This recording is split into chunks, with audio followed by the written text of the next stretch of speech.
Everyone and welcome to Unacademy. My name is Shivangi Gautam और आज के क्लास में हम एक बहुत ही इम्पॉर्टेंट इशू का डिस्कशन करने वाले हैं about the Asian Development Bank, जहां पे उन्होंने 25 बिलियन यूएस डॉलर्स का सपोर्ट दिया है हिंदुस्तान को for a lot of development priorities, जिसमें हेल्थ केयर, सैनिटेशन, जितना भी सस्टेनेबल डेवलपमेंट है उस पर फोकस किया जाएगा। वॉट वॉज दिस इशू, क्यों ये न्यूज़ में था, क्या क्या इंपॉर्टेंट फेसेट्स हैं एशियन डेवलपमेंट बैंक के, आज के क्लास में हम उन सारी चीज़ों पे फोकस करेंगे।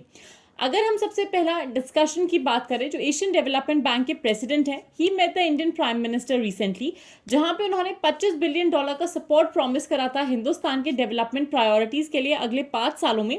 ताकि वो असिस्ट कर पाए और हिंदुस्तान के जो भी एस्पिरेशंस हैं with respect to a greener growth and an inclusive growth, उस पर हम फोकस कर पाए और फैसिलिटेट कर पाए इस पर्टिकुलर मैकेनिज्म में।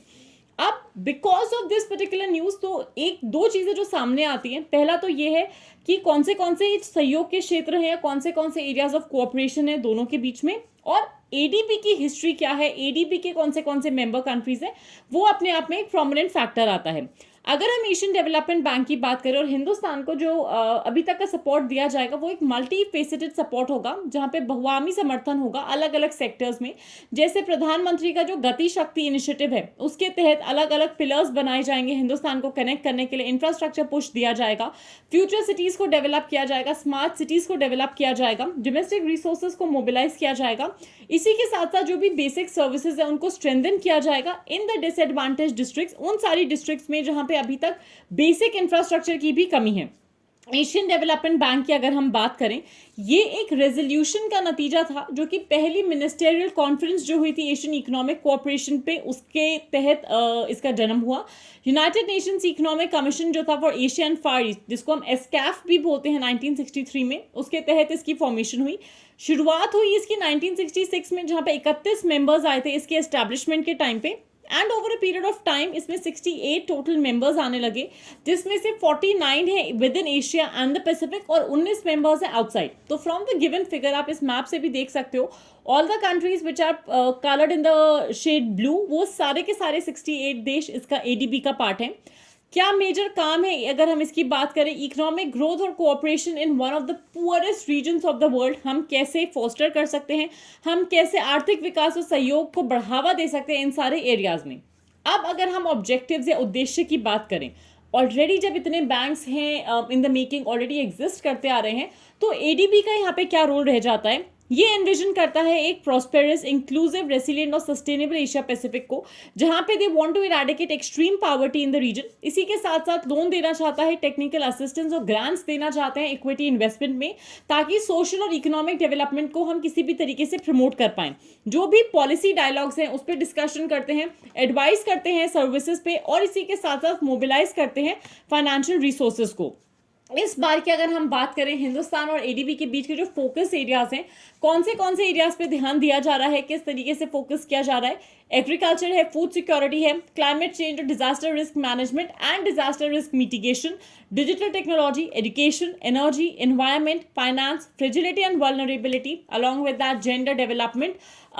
Governance, health, public private partnerships, cooperation और इंटीग्रेशन रीजनल एरियाज में, सोशल डेवलपमेंट और poverty, sustainable development goals, transport, urban development and the safe use of water अगर हम बात करें, उन सब पे ध्यान दिया जा रहा है। इन द सिंपल टर्म्स, अगर आप एक लिस्ट देखोगे, फोकस एरियाज की लिस्ट देखोगे कि भाई कौन से एरियाज ऑफ कोऑपरेशन एडीबी और इंडिया के हैं, या रादर एडीबी किन किन एरियाज पे फोकस करता है किसी भी देश में, the poorest of the countries, वो सारे के सारे सोशली या इकोनॉमिकली इंपॉर्टेंट या रेलेवेंट एरियाज हैं, जिसको डेवलप करने की वजह से a country can hold and have a inclusive growth. अगर हम बात करें एडीबी की और इंडिया की, ये पहली बार नहीं हो रहा है कि एडीबी ने हमारी मदद करी है थ्रू सम सपोर्ट। एडीबी ने इससे पहले भी हिंदुस्तान में कई बार मदद करी हुई है। 96.3 मिलियन डॉलर्स का लोन दिया गया था, एक लोन अग्रीमेंट आया था, ताकि सेफ ड्रिंकिंग वाटर फैसिलिटी हम प्रोवाइड कर पाएं और वाटर सप्लाई और सैनिटेशन सर्विसेज को हिमाचल प्रदेश में हम लोग इंप्रूव कर पाए। ये 2022 में आया था।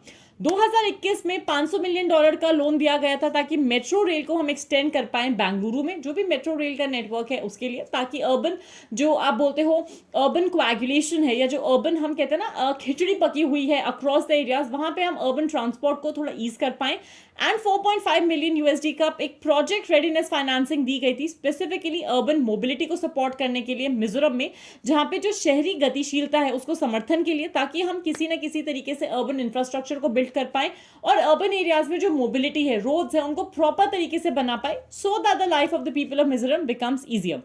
ये डेवलपमेंट अपने आप में एक बहुत इंपॉर्टेंट, या अगर हम बात करें जो $25 बिलियन का सपोर्ट मिला है हिंदुस्तान को फ्रॉम एडीबी, अपने आप में एक बहुत प्रोमिनेंट इवेंट है, क्योंकि जो प्रधानमंत्री गति शक्ति योजना चलती आ रही है, ये उसके हिसाब से उसको फैसिलिटेट करने के लिए बहुत जरूरी रहेगा कि हिंदुस्तान के डिसएडवांटेज डिस्ट्रिक्ट्स को हम कैसे इंक्लूसिवली एक ग्रीनर ग्रोथ की तरफ लेकर जा सकते हैं। आज की क्लास में मेरी तरफ से बस इतना ही। See you guys for further classes. Like this video, subscribe to Unacademy UPSC Unstoppable, and share the video as much as you can. Thank you so much and have a fantastic day.